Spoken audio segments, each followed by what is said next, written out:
Alrighty then, Vermont history students, hi. And it is Monday, June 15th, the beginning of week 5 of the semester, the fifth part of the course, and comprising units 9 and 10 of the semester. Number 10, which goes, I guess, Wednesday, Thursday, into Friday with the discussion, question, answers, is on the years from post-war, 1946 until about 1970. Really sort of culminates with Act 250, which is a massive land use law, and is a law that was brought about because of a variety of long-term factors, but particularly because of the construction of the interstate highway system in the beginning in the 1950s and heavily in the 1960s, which dramatically changed the state.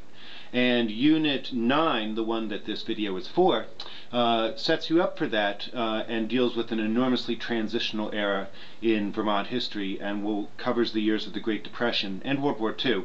Goes from about 1929 until 1946, and is really all about why George Aiken is such a profoundly transitional and important pivotal figure in Vermont history. Before we get to that, and I won't spend, hopefully I'll get through it quickly for your benefit, is some house cleaning. I just keep checking the discussion board for town meeting responses. As of now, about 11:30 on Monday morning, Ava is the only one who's checked in. And come on, let's go with town meeting responses. We're really sort of getting close to the end of the semester, and we need to pull together and finish strong. And it's an important part of your grade that you contribute to these things, and you share ideas with everyone else, and you learn from other people. And so I really want everyone to do well, and hopefully more responses will flow in as the day goes along. And I had a note I wrote you on Friday about assessment papers, assessment of unity papers.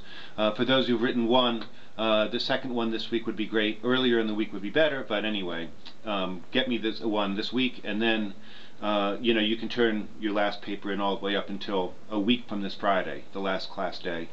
And I think that's about it.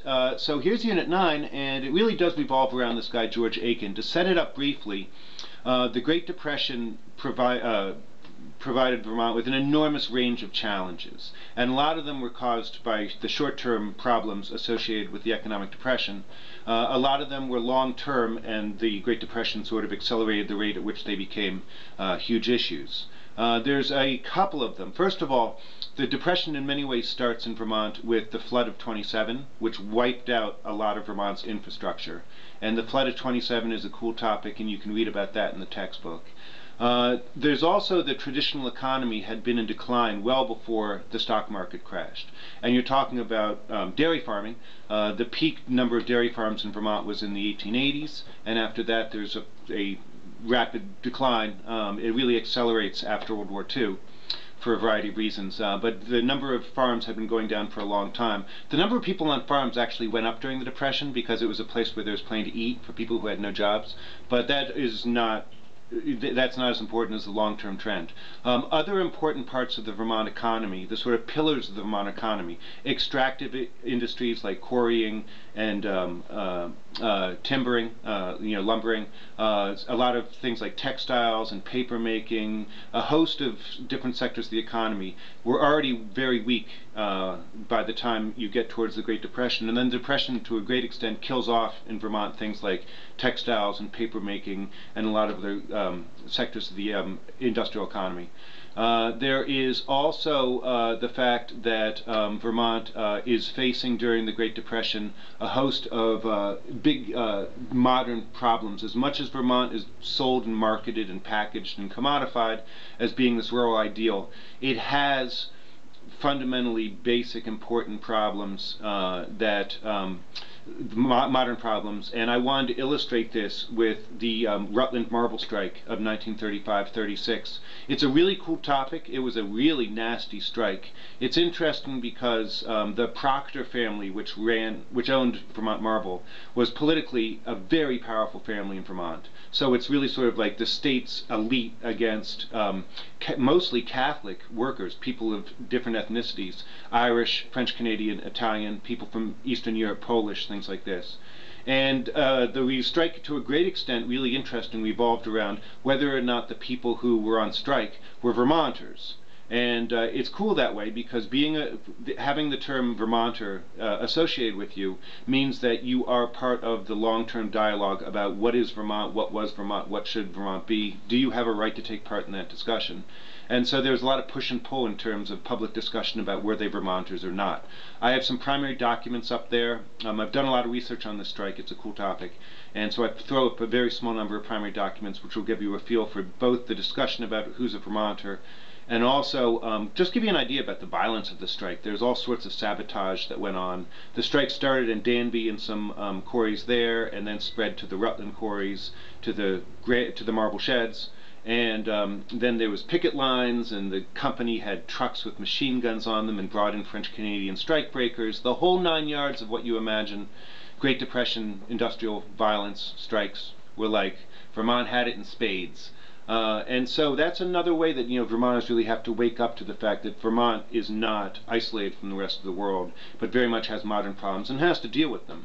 And generally speaking, the Great Depression gives Vermont this challenge, which is that Vermont had always had this great pride in self-sufficiency, in pay-as-you-go, and in being isolated and not dependent on outside sources.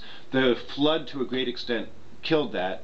Vermont received millions of dollars from the federal government in order to rebuild its infrastructure, such as the bridge between Burlington and Winooski.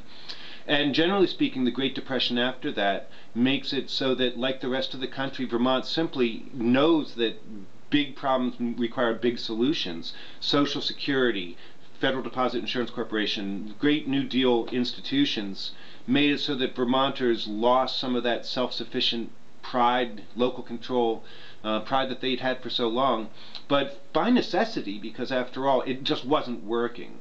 And so there are all these modern problems Vermont has to deal with, but doesn't want to lose tradition. And the question is, can Vermont negotiate change into being a more modern place without losing tradition? Can it actually be done in a way that stimulates and encourages and replenishes tradition? And that's where George Aiken comes in as a pivotal figure. Aiken was governor from 37 to 41, elected in 36. And he was a classic mid-hiller. Farmers thought of him as a farmer, businessmen thought of him as a businessman. He was a farmer from Putney who opened a business selling seeds, and he wrote books, pioneering with wildflowers, pioneering with fruits and berries. So he was a farmer but a businessman with his seed business.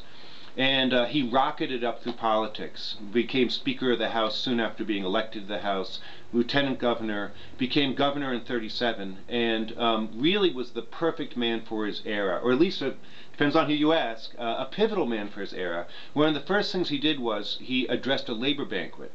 And Vermont governors, traditionally, like a lot of the state elite, very hostile towards organized labor. But he went to an AFL banquet and said, you people are Vermonters and you have as much right to Vermont as anyone else did, which really upset the establishment. And his message, his theme over the course of his governorship became that there should be a natural working relationship between farmers and workers. That he used to tell farmers that unions are like cooperatives. They're merely a means for people to combine together in order to get done things that they want to get done. And he promoted this relationship between the Vermont Farm Bureau and things like the Granite Cutters Union, and the leaders of those institutions became good friends. And he really expanded the definition of what being a Vermonter was. His constant theme was that people of French Canadian and Irish and Eastern European heritage are Vermonters as well and have as much right to the state as anyone else. He also tried to address modern problems with Vermont tradition like this way. He said that the state spent $50,000 on troops, on National Guard troops during the Rutland Marble Strike. What he would do is he would get management and labor representatives together in his office in the State House, and he would say, we're not leaving until we settle this strike, or we settle this labor dispute.